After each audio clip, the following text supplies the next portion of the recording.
Donc je vais vous présenter un peu le plaidoyer que fait Équilibre et Population pour les droits et la santé sexuelle et reproductive. Je vais vous présenter Équilibre et Population en deux mots. On est une association française qui a été créée au lendemain de la conférence du Caire. On est une association qui fait du plaidoyer en France et du renforcement des capacités de la société civile en Afrique de l'Ouest pour les associations qui travaillent sur la thématique des droits des femmes et plus particulièrement sur les droits et santé sexuelle et reproductive. Alors, qu'est-ce que c'est les droits et la santé sexuelle et reproductive ? C'est un concept qui veut dire en fait l'accès à l'ensemble des composantes. Donc, vous entendez que j'ai dit droit et santé sexuelle et reproductive, qui est donc au masculin pluriel, parce que sexuel et reproductif se rapprochent à la fois à la santé et au droit. Donc en fait, c'est tout simplement le fait pour chacun et chacune de décider, et notamment pour les femmes, d'avoir des enfants ou non, à quel moment, combien et dans quelles conditions. Donc c'est un concept qui recouvre de nombreuses actions. Ça va de la lutte... Ça s'appelle le planning. Pas que. Le planning familial, c'est comme ça qu'on l'appelle pourtant. La planification familiale, ouais, mais justement, les droits et la santé sexuelle et reproductive, c'est un peu plus englobant que la planification familiale. Donc voilà, la lutte contre les grossesses non désirées qui peut être de la planification familiale, mais aussi ça peut être travailler pour la création d'un cadre juridique plus favorable aux droits des femmes ou la lutte contre le VIH/SIDA.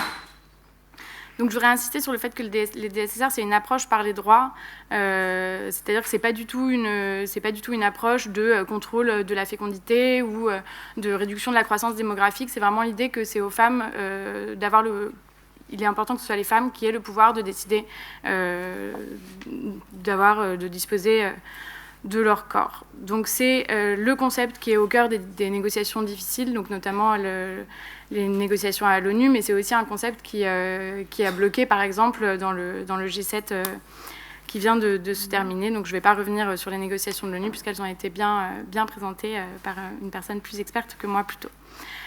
Donc pour vous parler un peu de notre expérience de plaidoyer, chez Equipop, on peut dire qu'on mène deux sortes de plaidoyer. Il y a le plaidoyer qu'on fait avec la société civile aux côtés du gouvernement français lors de ces négociations internationales où du coup on accompagne le gouvernement dans ces négociations en apportant notre point de vue d'expert sur la thématique et comme je le disais tout à l'heure, on entame un travail de renforcement des capacités des gouvernements ouest-africains pour qu'ils participent plus aux conférences internationales et que leur parole sur la scène internationale soit plus en accord avec leur parole au niveau des capitales. Il y a ensuite le plaidoyer qu'on fait à l'égard des gouvernements.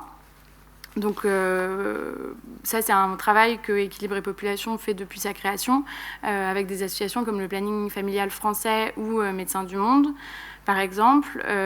Et donc là, notre travail, ça va être d'encourager le gouvernement à adopter cette approche par les droits, ce qui est le cas aujourd'hui, et à avoir des stratégies toujours plus ambitieuses, à l'image de la stratégie pour les droits et la santé sexuelle et reproductive et les enjeux de population qui a été lancée en 2016. Donc là, notre travail de plaidoyer, c'est vraiment de pousser le gouvernement à mettre en œuvre cette stratégie et aussi à les financer, bien sûr, parce que sans financement, on a du mal à mettre en œuvre et à atteindre des objectifs. L'idée de cette table ronde, c'était aussi d'avoir des exemples de plaidoyer concrets et d'actions collectives. Donc, par exemple, il y a quelques mois, Équilibre et Population a coordonné une lettre qui a été envoyée aux responsables des pays impliqués dans l'Alliance Sahel pour que les DSSR et la question du genre soient parmi les axes prioritaires de l'Alliance Sahel. Donc c'est une lettre, du coup une lettre qu'on a coordonnée, qui a été signée par 63 réseaux internationaux et associations de 18 pays différents. Et donc l'idée de la lettre était de dire qu'il faut évidemment investir dans l'éducation des filles, mais tant que l'approche droit et santé sexuelle n'était pas intégrée, on continuerait à avoir des problèmes de grossesse précoce ou de mariage forcé qui ferait qu'on oublie de résoudre une partie du problème. Donc, c'est un exemple de plaidoyer où on a l'impression d'avoir été assez entendu, notamment par le Royaume-Uni, l'Allemagne et la France. Et c'est un plaidoyer qu'on continuera en attendant une mise en œuvre concrète et des moyens financiers pour les droits et la santé sexuelle et reproductive notamment. dans l'Alliance Sahel. Donc pour conclure, Equipop, chez Equipop, on pense qu'il est très important que la société civile soit impliquée auprès du gouvernement, et pour ça la plateforme Genre et Développement est un endroit très approprié et très important.